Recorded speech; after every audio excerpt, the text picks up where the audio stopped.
நண்பர்கள் அனைவருக்கும் வணக்கம். இன்னைக்கு நம்ம அந்த வீடியோல சற்று முன் வெளியான திடீர் அறிவிப்பு ஒன்றை பத்தி தான் பார்க்க போறோம். அதாவது தமிழகத்துக்கு ஆரஞ்சு அலர்ட் எச்சரிக்கை விடுத்திருக்காங்க. ஸோ இது எந்தெந்த பகுதிகளுக்கு அப்படிங்கறத இப்ப பார்த்துடலாம். வீடியோக்குள்ள போறதுக்கு முன்னாடி இது வரைக்கும் நீங்க நம்ம சேனலை சப்ஸ்கிரைப் பண்ணலைன்னா சப்ஸ்கிரைப் பண்ணிருங்க. மறக்காம பக்கத்துல இருக்கக்கூடிய பெல் பட்டனையும் கிளிக் பண்ணிருங்க.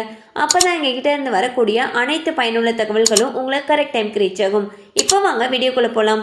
ஸோ தமிழகத்துக்கு ஆரஞ்சு அலர்ட் எச்சரிக்கை விடுத்திருக்காங்க. அதாவது குறைந்த காற்றழுத்த தாழ்வு பகுதி தமிழக கடற்கரையை நோக்கி நகர்வதால் தமிழகத்துக்கு அடுத்த 3 நாட்கள் ஆரஞ்சு அலர்ட் விடுக்கப்பட்டுள்ளது.